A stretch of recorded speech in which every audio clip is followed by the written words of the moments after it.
Wolf Gruner, you can register via the link in the chat. So thank you, Sarah.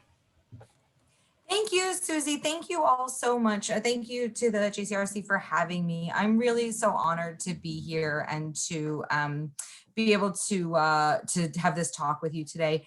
As Susie said, my name is Sarah Reza. I'm the program manager for all the work we do at the museum for the justice system. So that's for law enforcement, judges, and prosecutors. My division, the Initiative on the Holocaust and Professional Leadership, works with different professionals that were had their profession in some way or another involved in the Holocaust. So we look specifically at those professions that are involved in what we say protecting life and liberty. So as I said, that's the justice system on our side, and then our co-branch works with the military and government.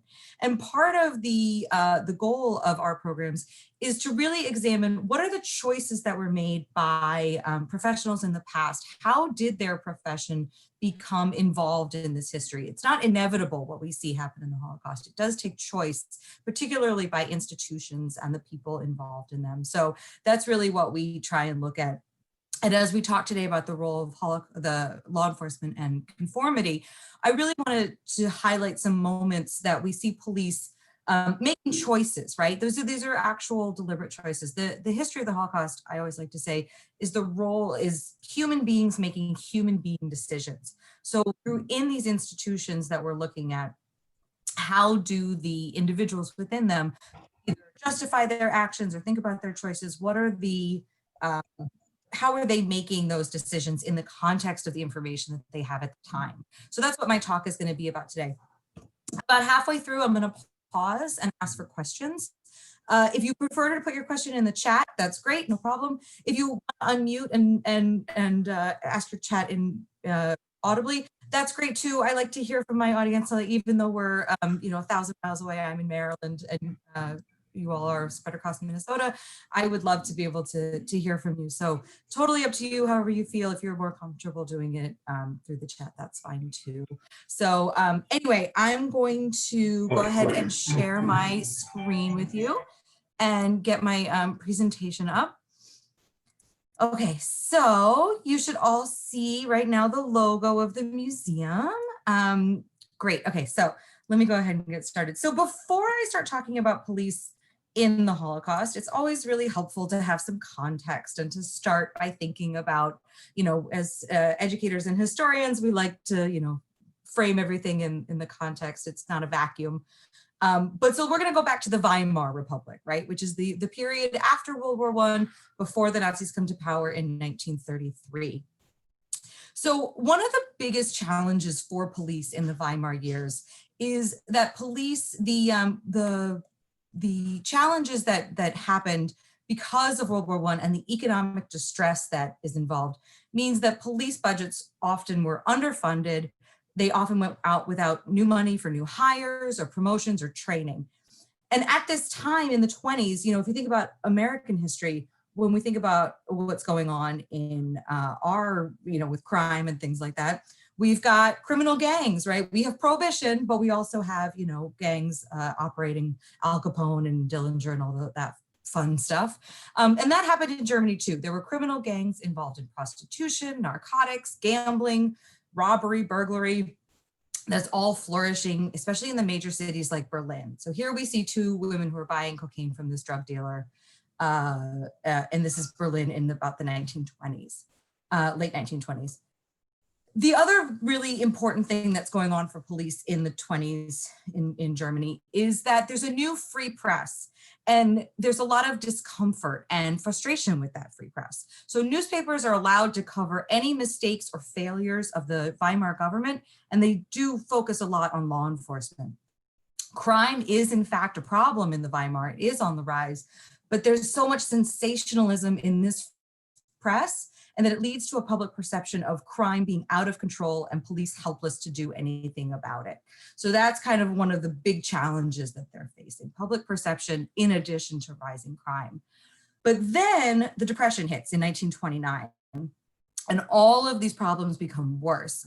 And so Germans are now struggling with skyrocketing unemployment, economic distress, and then a rise in crime as well. So there's a lot of tensions and things going on for police in the early years. The other thing that's really key about the Weimar period for police is that there's a lot of tension and violence in the streets as the parties on the left and political right are sort of jockeying for power in this time. So here we see police searching an SA man. The SA were the stormtroopers, right? The sort of, skull crackers, right, of the Nazi party. They're searching them for weapons as they gather before a rally. So there's street brawls in which hundreds of people are, being hurt or even killed.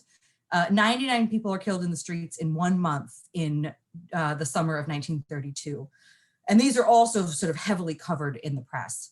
So, this violence between the two parties in the streets was really a defining feature of the Weimar period.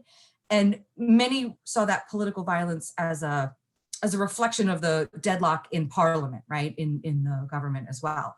The majority of police, especially at this time, but all throughout the Holocaust, throughout the Nazi period, the police are not, most police are non-Nazi, they're non-partisan, they define themselves as neutral professionals. They're here, to sort of be that, arbiter between the two different sides of that are fighting. So that's the Nazis on one side and the communists, particularly on the other, are these two groups that are fighting each other. So that's our context. That's to kind of get us thinking about what happens into all of this, right? Chaos and confusion comes the German chancellor, the head of the National Socialist German Workers' Party, known as the Nazis, Adolf Hitler. So Adolf Hitler is not elected president through the German parliamentary system. His party receives the most votes in parliament. Sorry, not the most votes. He doesn't have a majority. He has a plurality of seats. So he forms a coalition with other parties.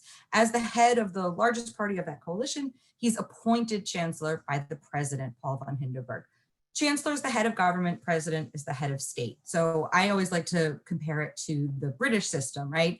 The president is like the queen, except for he actually is democratically elected, whereas the queen sort of has her own, but she's the head of state.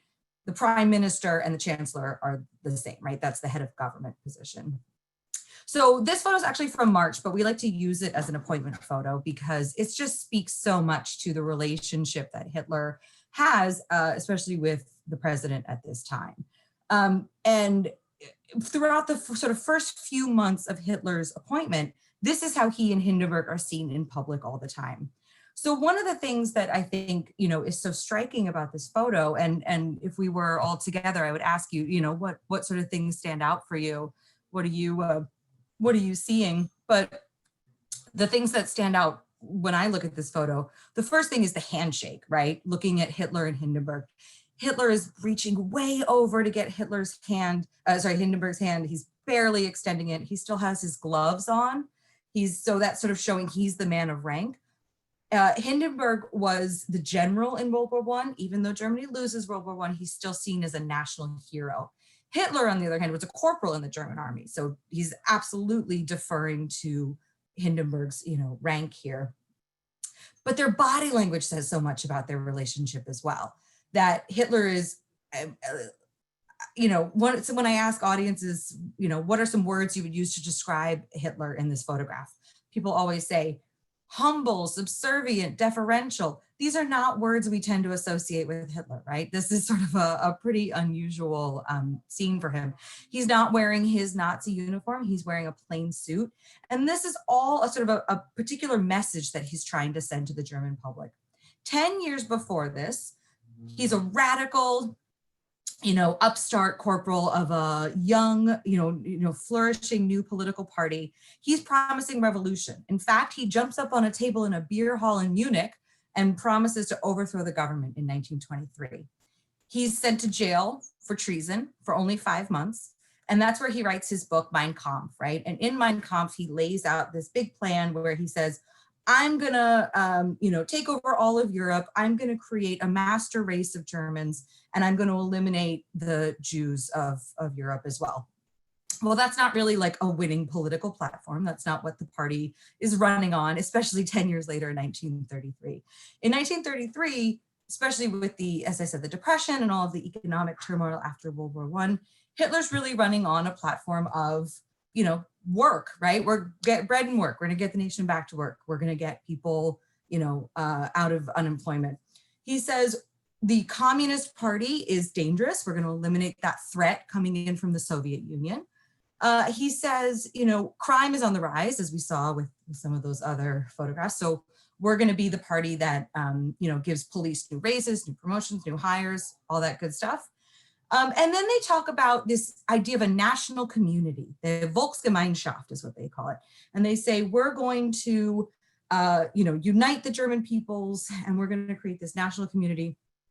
And, they are pretty honest about the fact that to them, Jews are excluded from this national community. They don't consider them a part of this community. They think Jews are the reason they lost World War I. They were stabbed in the back. And so they're going to do everything they can to bring Germany back to that former glory that was lost after World War I, get revenge on Britain and France, who were the dictators of the terms of the Versailles Treaty. So this is the context for ordinary Germans at this time. They're looking at this former radical who's now showing, I'm not that guy anymore, right? I've changed, I'm deferential, I'm subservient, I'm working with the government. I promised revolution before, but now I'm here to sort of show how I've evolved. So this is a really key moment, right, in this time. And as I said, even those photos from later in March, if we think about it from the beginning, from January, and this is how Hitler's presenting himself. Well, an event happens in February of 1933, about a month after he comes to power, that really kind of changes the calculus, really kind of changes for people how, and the reaction that comes after, how people are reacting to the Hitler's new government. So, in February 27th, 1933, a young man, a member of the Dutch Communist Party, is caught, and he is throwing fire starters in the curtains in the Reichstag building. So he's here, and he wants the German communists to, he sees what's happening with the Nazi Party coming to power. He thinks the German communists have been too passive. This is his way of sort of getting them fired up, right? No pun intended. Hitler seizes on this as an opportunity. So he goes to Hindenburg and says, Herr President, this is the sign we all feared. This is an attack by the communists. We know that this is, their signal for a bigger communist overthrow. There's a plot out there. We have to stop them. There's no evidence of that. There's it later is sort of comes out that this guy, acted alone. There's really no evidence that he was part of a larger plot. But this is how it's sold to Hindenburg and to the public. Hindenburg passes the law for the protection of the people in the state, the Reichstag Fire Decree. Part of what it does, it's declared a defensive measure. It eliminates due process and individual rights for the duration of this state of emergency. So now police don't, on suspicion of communist activity, they can arrest people and put them in preventative detention if they feel that there's a need. So this is sort of the big moment that kind of changes things in Germany and for policing as well going forward. So I realize that's a lot of, that's a lot of buildup, but I think it's so helpful to have that context when we start to talk about the role of police and what they're doing. So, so here's our first image where we're going to look at law enforcement in this time. So here we have on the left, a Berlin police officer, and he is with a member of the SS, and they're on patrol.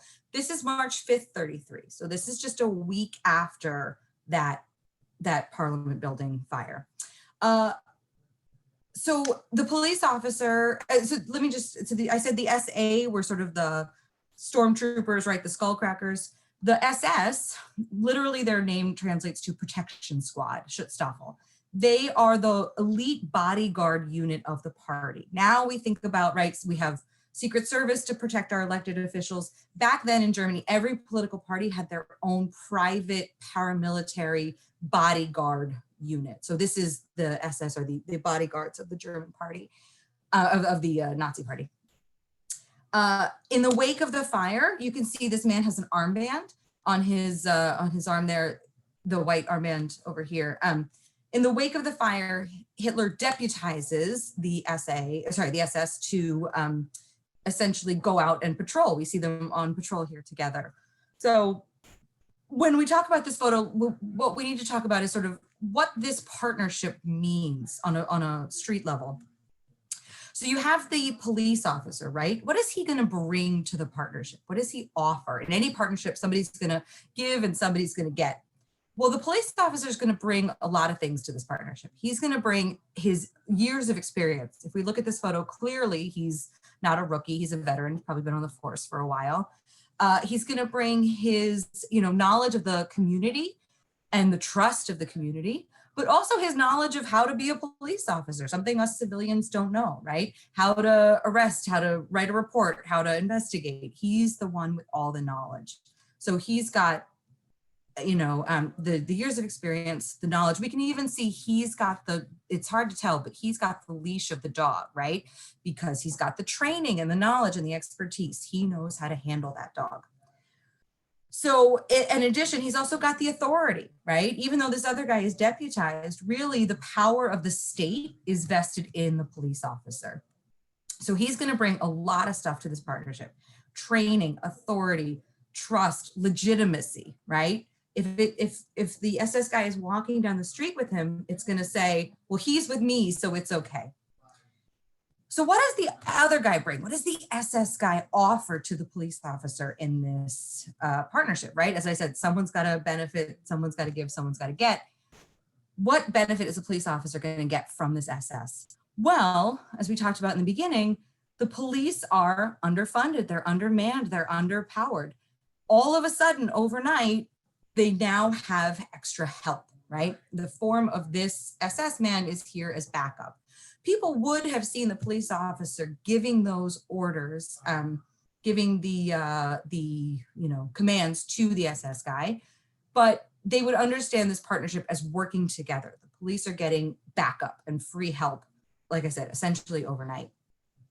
So let's talk about what, as we're talking about sort of conformity and options, what choices does the police officer have here? What can he do? Let's say he doesn't like this. He thinks this guy is, a partisan hack. He thinks maybe 6 months earlier, I was chasing this guy down the street for brawling with the communists and their paramilitary bodyguard group. What benefit, or what can I do if I don't like this? Well, the answer is he has a lot of choices. And I think a lot of people are surprised when they think about that. We think in the Holocaust, people didn't have any choice at all, but that's not true. Throughout this whole time period, people had lots of choices. And especially now, earlier, they have many more choices than they do after the war begins in 1939. So let's talk about some of those choices.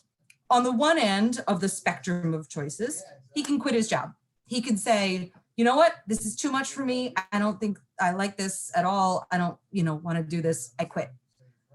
What's the economy like in 1933? It's not great, right? He's gonna not have an easy time finding a new job. He is probably, as we said, very invested in his community. He probably feels that being a police officer is not just a 9-to-5 job. You take the hat off and you take the, on and off at the end of the day. It's part of his identity. It's part of how he sees himself in the community. So maybe quitting over this isn't something he wants to do. Let's see what else he can do. Well, he could always go to his supervisor and complain. He could say, you know what, this guy's a hack. I don't want to do this. Put me on a different, assignment. Transfer me to a new unit, give me a desk job, something else, right? His supervisor can either say that's a totally valid thing, or he could say, hey, this guy's not a team player. We're going to demote him, or we're going to put him in a closet somewhere, right? So but again, that's part of his calculus that he can make. It's not life or death. It's going to be something like losing his status or losing, a prime assignment. And then on the other end of the spectrum of, quit, question, there's conform. And he can say, okay, this is what has been told, I'm being asked to do by the higher ups. This is my job. An order's an order. I'm going to go out and walk the street with this guy. Again, even with that, he has some options. He could say, hey, look, buddy, just because we got paired up doesn't mean we have to really, you can walk over there. I'm going to walk over here and I'm going to, or I'm going to make sure this guy does the job the way I think it should be done because I'm the one with the experience and the years. So he can help, to sort of make it better. But again, as we talk about why he might approve or why he might be okay with this, right? He's getting the free help. He's getting, backup, and his, some pesky parts of the Constitution that made his job real tough are now in suspense. So he might be thinking, okay, this is pretty good for me right now. So there's this whole range of things. I really hope that by the end of this talk today, one of the things that you sort of think and understand is that this really is, there's a lot more than just, do it or you die, right? There's so many more different options, especially as human beings make different calculuses about what's good for them, what they think they should do, how this benefits me, how it doesn't. There's a whole lot of different range there. So in this image, and especially if we look at the people in the background, they seem to be just walking down the street, sort of minding their own business. There's some people smiling. They do have some distance between the scene and the dog, but this photograph was supposed to run in the newspapers with the caption, order in the streets. But the dog looks a little terrifying. We have this photo in the museum, and it's bigger than life size, and you can really see the reflection of the dog, the flash in the dog's eyes and the muzzle. Didn't really project the image exactly as they wanted it to. But the fact that this is sort of an idea of, right, showing stability, showing order, the public is going to see this and think, yeah, things are getting back to normal, right? This is a week after the fire. The police have the streets. They're back here doing their job. So what the police officer is doing here is normal to him. He's working in a partnership. He's out on patrol. He's keeping the streets safe. But now he's doing it with this political actor, right? And that's a shift and a change for him. And in fact, is starting to legitimize the Nazi Party in the public's eyes. Okay, so our next photo, only about a month later, right? Police here searching a historically Jewish neighborhood. Historically Jewish, I always liken it to maybe like a neighborhood, like a Chinatown or a Little Italy, where we associate it with a certain type of immigration, but over time, those neighborhoods do tend to change and evolve. But on the one hand, they're definitely seen by most people in this way. So this is April 33. This is just about a month later. And what you can see from this photograph is that the police are here, I would say geared up, right? We can see them in their new 1930s riot gear, their helmets, their batons, their big boots. They're ready for something. And these are police. These aren't SS in this photo. The police are told that they're looking for contraband, particularly unlicensed weapons. Germany did have a measure of gun control that had been in effect since after World War I. So not something that was passed by the Nazis. So illegal weapons, they're looking for undocumented immigrants, and subversive literature. So that's a really broad category, right? Subversive literature. In this case, it would particularly mean anything communist related, because again, this is only a month after the Reichstag fire, and we're still thinking about the implications of that fire and the fact that it's being blamed as a communist plot, right? So police are looking for this contraband, and they're in this, this big, oh gosh, sorry, I just had a moment. In this big staging, right? They're geared up for something. So the thing that police are, what that people are going to see, right? If you're a member of the public, and actually you can kind of see in the windows here, some people looking out their windows. But I always say, if you're just an ordinary member of the public walking by and you see this scene, you're going to think something bad is happening down this scene, right? You're down this street, that there's a lot going on, that people are, they wouldn't send this many cops to the good neighborhoods, right? That's kind of might be something that you might be thinking about. Or you might be thinking, this is good, right? I'm seeing the police out here again. I'm seeing them doing their job. I'm seeing them acting with force, again, at a time when there's this perception of, the communists and crime out of control. So again, let's kind of think about what some options are for the police. Well, as they're looking at this order that they're being given, right? Conducting a raid and looking for contraband is not something that they would really question. It's probably an ordinary part of their job. Police are asked to, conduct raids and that sort of thing all the time. But again, in the context of this, the state of emergency, where they don't need a warrant anymore, where they no longer have to they're only bound by their own sort of sense of how they want to conduct this raid. Is sort of the only thing to stop them if they want to be, as out of control or brutal, I guess, as they want. But it's what's in the order that might give them pause, right? Illegal weapons, undocumented immigrants might be something they would have potentially looked for before, but now subversive literature, right? That's a sort of new element to this order.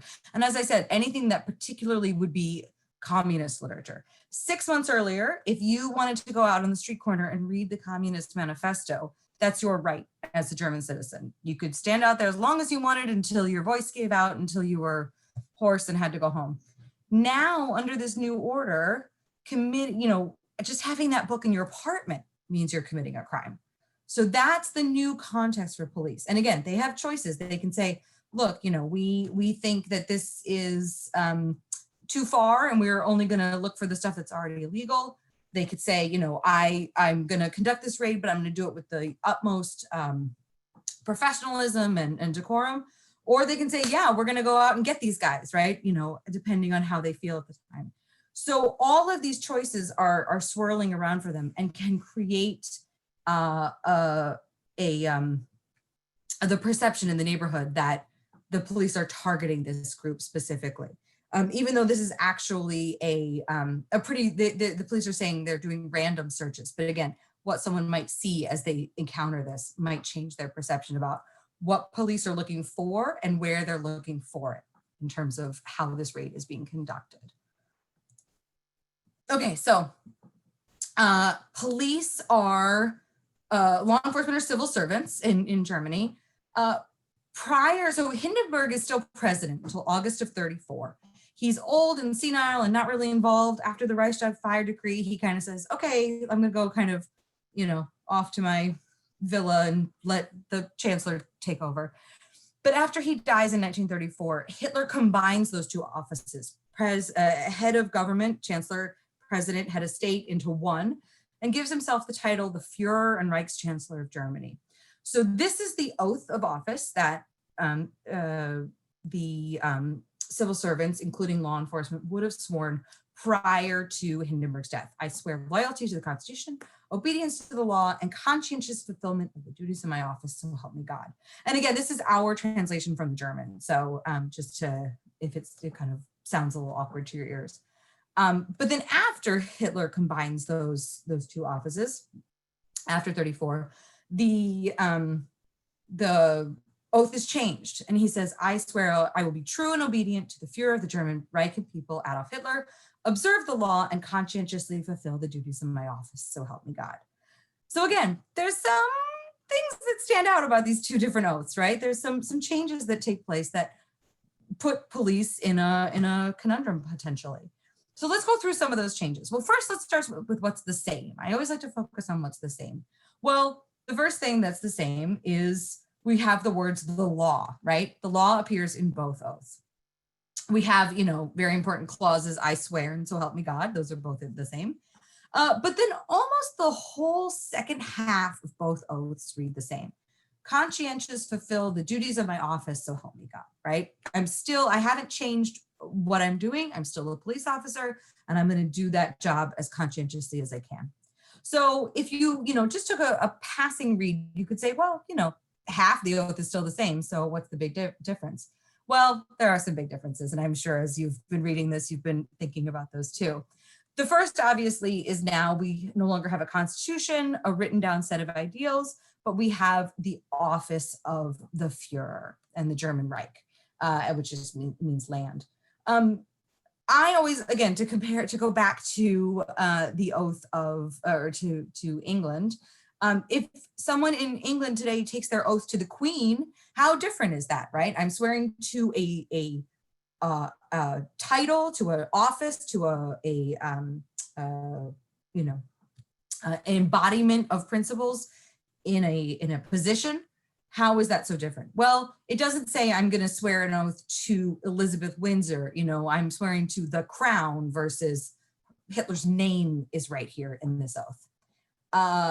But again, a European officer, a continental officer might not be so strange to them. And they would have sworn, if they had been on the force pre-World War I, they would have sworn to the Kaiser, to the emperor. So something might not be so off about this. It's only having that name there that might give them pause. The Constitution, right, is the document after World War I. But if you believe that Germany lost World War I, because of, right, either being stabbed in the back or the generals failed or whatever reason you feel, you might not feel the Constitution is very legitimate. So that might give you some, some reason not to agree with that as well. Then there's the fact that, well, anyway, okay, so there's some differences here, right? In terms of how, the last difference I always like to point out is, and again, this might be, a function of the translation, but obedience to the law versus observe the law. That seems like a pretty big distinction, right? Obedience has a stronger relationship than observe does. So how people interpret that might be up for debate. So let's talk about our range of choices, the conformity, or how people might react to this. Again, it's not going to be just, don't sign this oath and you're thrown in jail or taken out to a camp and shot. That's not how it works. This is still 1934. This is still really, really early. All the things that are coming down the line, the camps or the war even, right, are so many years off. People don't have the hindsight that we have to say what's coming next. So why would someone sign this oath, right? If that's the case, we have like one example of a prosecutor in Germany who says, I can't in good conscience sign this, and I am going to, resign my position. Other people may have taken an early retirement, but we don't know if that was a part of their decision making. This guy wrote a letter specifically saying to his brother that said, this is why I can't do this. So the options that people have, right? Well, again, the one option is just to sign it. Why would you do that? You get to keep your job, right? It's a depression. It's people might be, wanting to keep your job is pretty important still in the depression. There's the, everyone else is doing it. Well, no one else seems to have a problem with it. Maybe it's just me, right? That could be a factor in someone's decision-making. There could be someone thinking, well, look at all the good stuff that's been happening. We got new equipment. We've been able to, go after bad guys more. I've been able to do my job more effectively. So great, I'm on board with that. Some people might say, look, I'm still fulfilling, as I said before, I'm still fulfilling the duties of my office. I'm not being asked to do anything that's different. I'm not being asked to not be a police officer anymore. How is this so different from my old oath to the Kaiser? Someone might say, well, it's a matter of, my identity as a police officer. I'm not going to I've been through so many different changes since the end of World War I. Why is this going to be any different? How is this going to affect me in the long term? It's just a piece of paper, right? It's the thing that gets me, my next paycheck. So there's lots of different options here about why people might sign this oath. But again, I want to emphasize that these are not reasons that are, I want to murder Jews, or I hate, I'm anti-Semitic, or or I'm afraid that my family's going to be shot. Those things aren't on the table at this point. If you just, as I said with this prosecutor, the only thing that happened to him is he lost his job. It did affect his later future career prospects, but that's not something he would have known in 1934. And so I think people are, as I said, human beings are making these human being decisions. They're thinking about, peer pressure, career ambition, being a team player, national pride. All of these things are going to be the factors that are going to affect someone's decision much more, I would say, than the external things or motivated by hate or anti-Semitism. It's human beings making human being decisions. So as I said earlier, I want to take a quick pause and just see if anyone has any questions out there. I want to know, like I said, if you want to unmute, you're more than welcome to. If you want to put it in the chat, you're more than welcome to do that as well. but just wanted to take a moment and pause and see if anyone had a question at this time.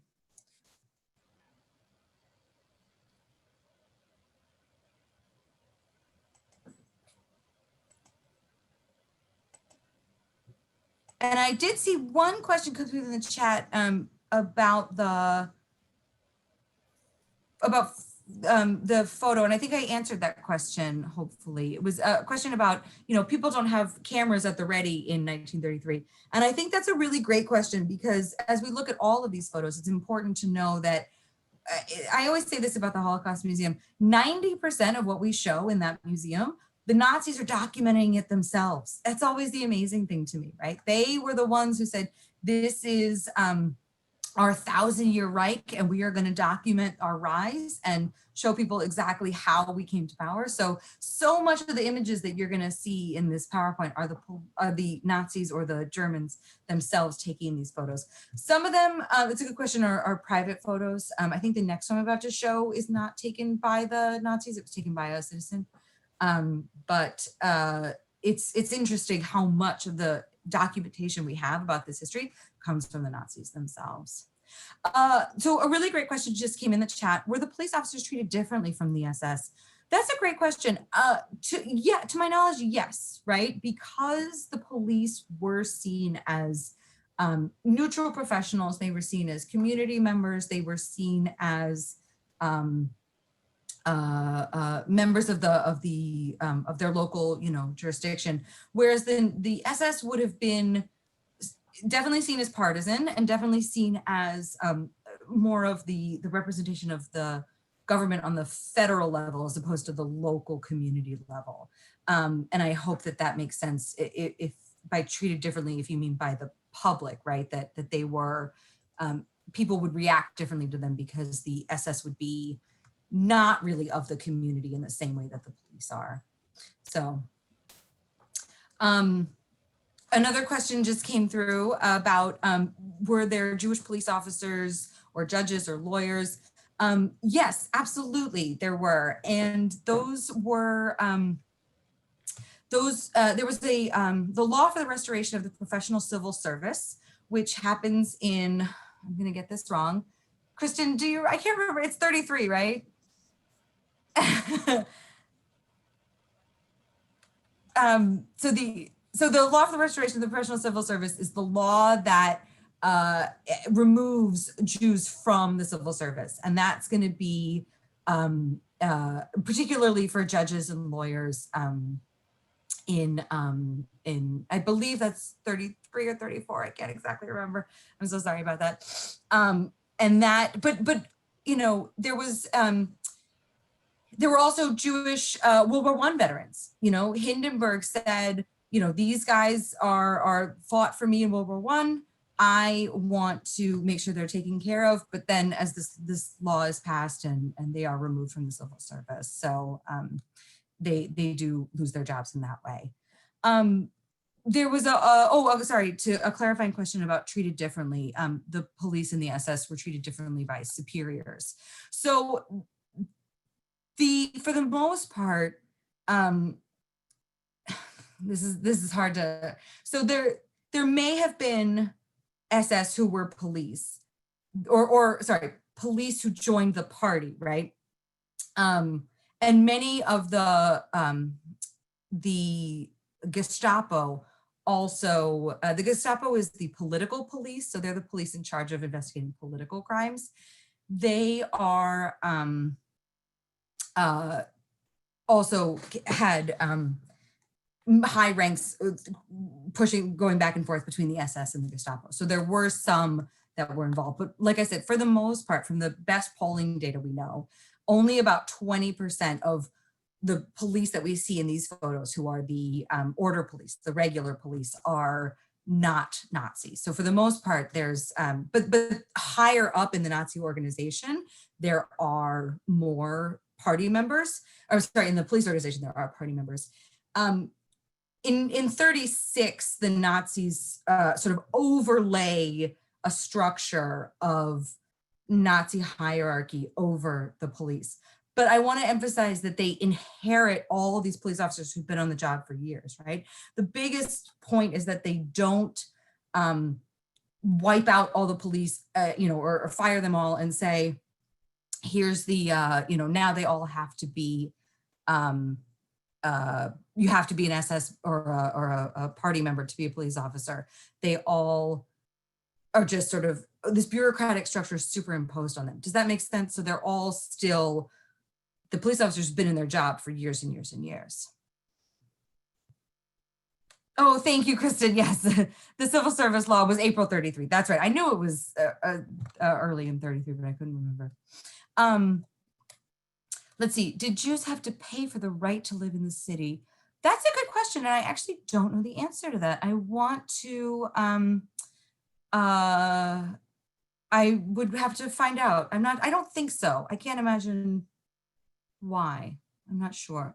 So Jews are not defined as Jews in Germany until September of 1935. And in fact, actually our next slide is going to talk about that. So I might put a pause on questions for now and come back to some of these questions in a few minutes so I can continue the narrative. That's a really good question about Jews. So that was one of the big challenges that the Nazis had, was how, they've been saying, oh, Jews are misfortune, Jews are the reason we have all these problems in Germany, but how do you define who is a Jew?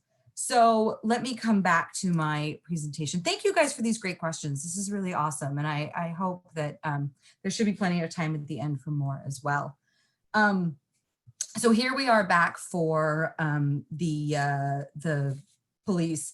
So as I said, police are, defining who's a Jew in Germany is a big part of the Nazi goals, because this is the entire foundation of their society is based on race. This idea that there are certain races that are inferior, certain races are superior. Their Nordic Aryan race is the superior race. I put all of this in giant quotes. I hope this is like, this pseudo-scientific view that they have. And Jews are this inferior race, and that they are going to be like a parasite on their Volk, their national community. So they passed laws in September 1935, the Nuremberg laws, which define who is a Jew in Germany. And this is really the foundational to the Nazi society. But as we notice from this photograph is from July 1935. So the Nuremberg laws have not passed yet. What we see in this photograph is, specifically as the caption says, a couple are violating race taboos. They're forced to carry a sign, this man. So she is not Jewish and he is. The sign says, Ich bin ein Rassenschänder, I'm a race defiler. And what that is saying is that he is responsible for, he has defiled the German race, right, by being with his fiance in this case. So it's, as I was saying, I want to emphasize, the couple has not broken any laws yet. The laws that make their relationship illegal are not passed until September. So this is still just during the summer before that. But the Nazis know that they need to create in the public a perception that this is wrong and that people are clamoring for it. And in order to do that, they stage some of these demonstrations against Jews and mixed couples throughout Germany. So what we know from this photograph, and we do see this couple being flanked by two police officers here, in sort of the, I always ask, like, what are the police doing that's normal, right? What's normal policing in this photo? And when you first look at this photo, it's not really very obvious. It's sort of like, well, I don't know, what they're humiliating this couple. That's not really police work. On maybe the most basic level, though, we can think about what the police are doing here as crowd control in some way. We know the police didn't put what we know about this photo because we have testimony from the woman in this picture. The SA, those skullcrackers, right, put the sign on this couple, marched them through the streets. This big crowd formed, and they end up in front of the police station. So the police have come out to sort of contain and maybe organize the crowd. So on a truly basic level, a police officer out here might think, look, I'm just trying to keep order. I'm just trying to keep the crowd from getting unruly. I may actually be protecting the couple, right? Well, if they haven't broken any laws, then what's really being enforced here? And that's that racial taboo, right? This mixed relationship. The police haven't taken the sign off them. They have not dispersed the crowd. As someone said, it's not so easy, right? These days, we just take our phone out and take a picture. To take a photograph back then would have taken a little bit more effort. So the fact that they're out here long enough for this photo to be taken says something about how the police now are being, again, legitimizing what this Nazi party goal is, which is to create this perception that people are clamoring for this law that's going to make this couple's relationship illegal. So on a basic level, what they're doing is the same as they've always done: crowd control, keeping order, all that stuff. But what they're not doing, or again, what they're legitimizing, is going to be these Nazi policies that ultimately pave the way for the Nuremberg laws that come to pass in 1935. And again, a police officer could be justifying this to him or herself, saying, this is not any different. I'm fulfilling the duties of my office like I did, right, in my oath. How is this any different? Just keeping order here. But it sends a message, I think, pretty clearly that this couple has been humiliated by having this sign, this big crowd coming out to watch them. Okay. So here we shift a little bit. This is a specialist in criminal biology. This guy over here on the right, he's from the Right Criminal Police Office in Berlin. As I said, that's that superstructure of sort of Nazi bureaucracy that gets put over the police. And this German police officer in the middle are interviewing a Roma woman. And that's the preferred term for gypsy. We don't like to use that. It's pretty pejorative. So we're going to call her a Roma. And we know this is about 1936 thereabouts. So here's another instance where a police officer would be asked to do something that's pretty much in his normal job description. A man from out of town, a bureaucrat, is coming to his jurisdiction, which is clearly out in the countryside. This guy doesn't know where the population of Roma live, and he's going to ask and rely on the expertise and knowledge, again, of the local police, the guy who's going to know the community and know where she is and all of these different things. So this is not something, escorting a bureaucrat, conducting an interview, maybe ensure her compliance. She's maybe more likely to answer the questions if that uniformed police officer presence is there, versus this guy in a suit who she has no idea. She might be more likely to answer questions with the police officer present. Most people, when they look at this photograph, they're instantly drawn to what's in his hand. And I just want to say, so he probably came on horseback. That's probably his riding crop. And, it could be something that it's pretty benign. He's just holding it off to his side. If he's twirling it in a, menacing fashion, it might make a difference in her compliance or feeling like her ability to answer these questions. Clearly in her face, she looks pretty agitated or pretty upset by this interview, but it's not anything necessarily sinister. It's how he would have probably come, like I said, on horseback. So let's talk about this woman, right? This Romani woman. Why would a specialist in criminal biology need to come speak to her? So as I mentioned with the Nuremberg laws, and sort of part of the Nazi goals is creating this national community that weeds out any undesirable biological characteristics. The Nazis take this view, sort of a social Darwinian view and a eugenic view, that if you can breed better animals or plants through selective genetic breeding, why can't you do that with human beings? Why can't you breed the traits that you want? And to the Nazis, and this is not an idea they invent. Eugenics is a worldwide movement, especially in the early half of the 20th century, that you can create a better race of people by eliminating those inherently, and again, I have to say this all with like lots of quotes around it, because this is all, their view, and it sounds like I'm parroting this stuff, but and it's all, like I said, pseudoscience and junk, but has been widely discredited. But the belief that certain biological traits are passed down genetically, inherited, right? So that includes criminality, that includes, there was a US Supreme Court case, Buck v. Bell, feeble-mindedness was the term that was used, alcoholism, all these things that are seen as societal ills can be bred out of the gene pool if you have the right people. And for the Nazis, the right people are going to be their Nordic Aryan race. And anyone who doesn't conform with that particularly Jews or Roma, are excluded. So right now, this is just an interview, right? But a specialist in criminal biology implies that, that she has some criminal component to her in her blood. Doesn't matter whether she's never committed a crime in her life, just by being a member of this group, she is genetically predisposed to commit crime in the Nazi view. So now there's going to be this investigation, or there's going to be some, census taking, record taking to find out who she is and where she is. So again, for the police officer, he might not see this as so far out of his normal job, right? Trying to stop a crime before it happens, preventing a crime, from taking place.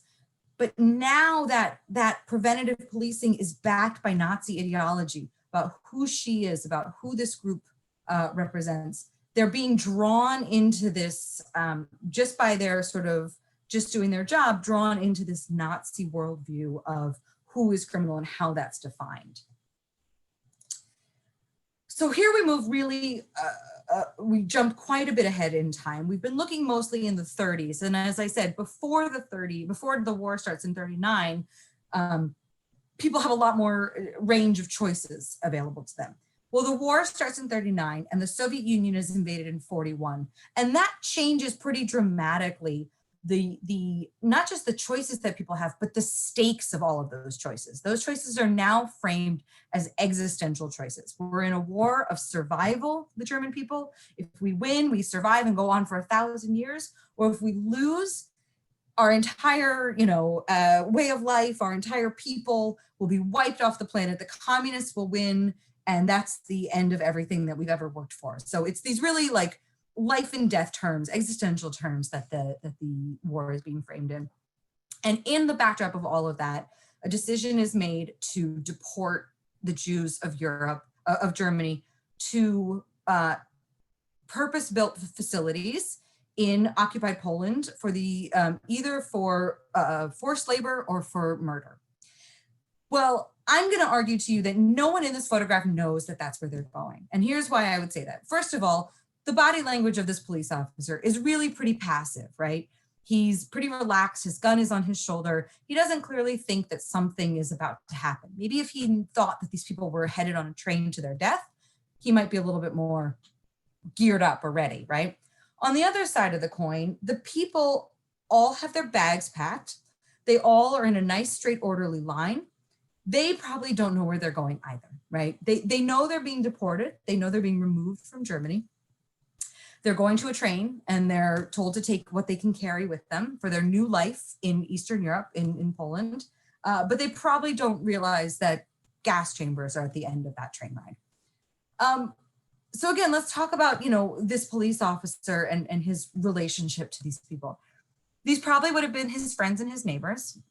He would have known that over the last 9 years, they're being stripped of their rights, as we saw with the Nuremberg laws, that they're being, stripped of their citizenship, right? They've been removed from the civil service. They've been removed from their professions. They've been slowly but surely, laws have been passed that remove all of their ability to be ordinary citizens. And now they've been stripped of their rights, their citizenship. They've been put into, areas known as ghettos. They've been contained.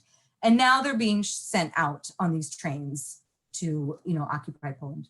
Again, he knows that this war is a war of survival. So this is now for him probably an issue of national security. He's been told to make sure they get on the train in an orderly fashion, and and that's it. This context of this war and this understanding that this is, there's only probably two reasons why you remove people or deport them or move this many people at one time. There's a natural disaster. There's the people are in danger, right? Something is going to happen to them, or they are the danger. These people represent an existential threat to Germany. They're no longer just second-class citizens. They're the enemy within. As we said, this is how they lost World War I. They are going to do that same thing. They're going to stab them in the back. They're not loyal to Germany. We have to get these people out for national security reasons. So whether or not the police officer agrees with that, over time, what we've seen is what we sort of like to refer to as the slippery slope. We've watched slowly throughout these photographs as police are just doing their job. They are, you know, conducting raids, they're ensuring, conducting interviews, trying to prevent crime from happening, crowd control. Nothing in the function of their job has changed, but the whole time the purpose of their job has changed, why they're doing what they're doing, who they're doing it towards, the reasons that they have seen themselves be pulled in the direction of the Nazi ideology and support over time leads police officers to be able to be asked to do something like this. These are German police officers, order police, who are sent in battalions behind the German army to areas of occupied Poland and other parts of Eastern Europe. They are known as mobile killing squads, and they're being asked to round up all the Jewish citizens, take them out into pits, and to shoot them. I'm going to stop sharing my screen right now because this image is pretty intense. But to the work of Christopher Browning, the Holocaust scholar, has found that in these units, when we talk about conformity, right, about 20% of people said, sign me up, where do I shoot, how many people, I'll do whatever you want me to do. About 60% of people said, I'm not really comfortable with this, but I understand why it needs to be done. And so I, you know, some of those same reasons we talked about, right? Peer pressure, career ambition. I'm a team player. I'm doing this for Germany. So I'm not enthusiastic about it, but I'll do it. And another 20% said, I can't do this. This isn't what I signed up for. I'd rather be transferred. We have evidence of people being transferred to different units. We don't have any evidence of anyone ever being shot for not participating in those mass murders. So again, even up until this time period, there's still a choice that people can make. There's still the option that people can say no.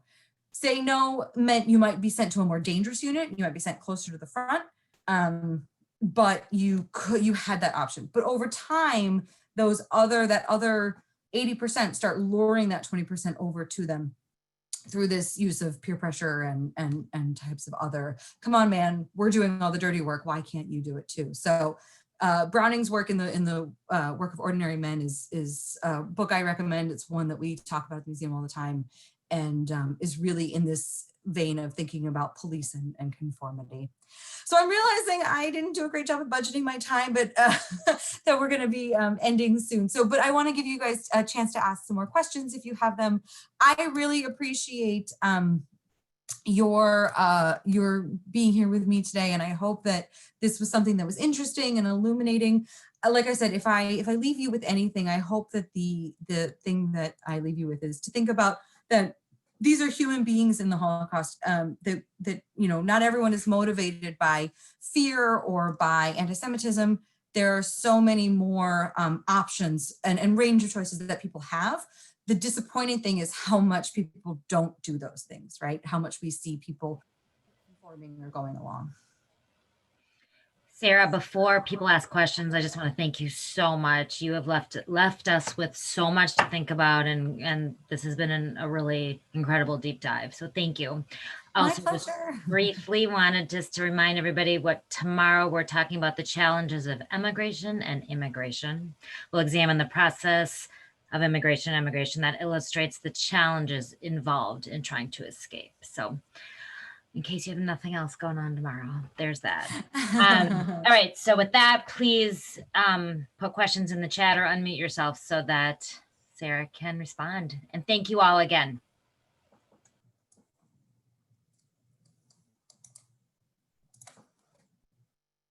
It's been really my pleasure. I hope I realize, you know, I hope I was able to provide a new sense or of perspective on this history and to give you something to think about.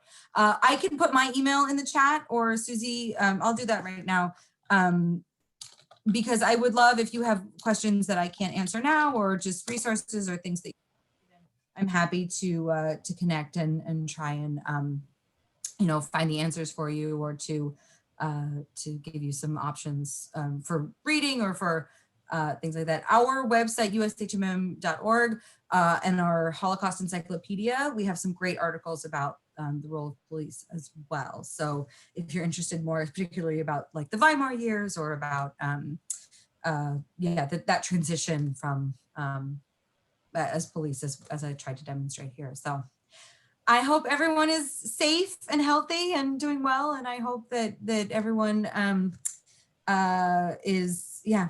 It's been really lovely to be here, and I want to thank you guys again for having me.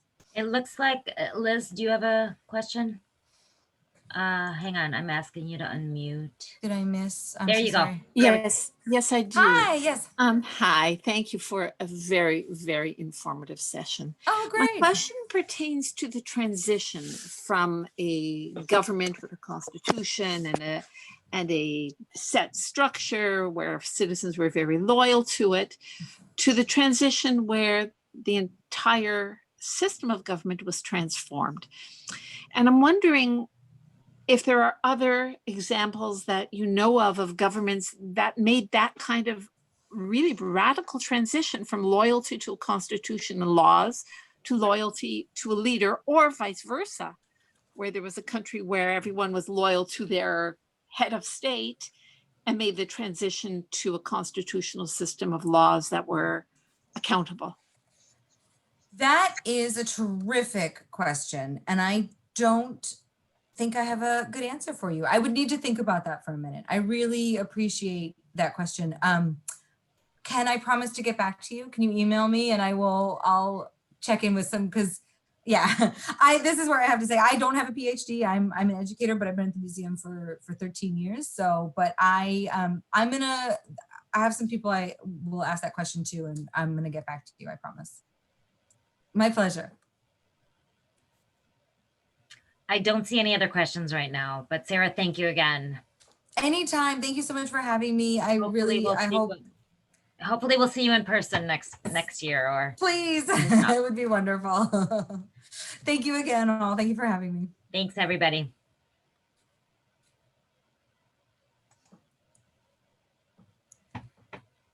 I'm gonna write that down.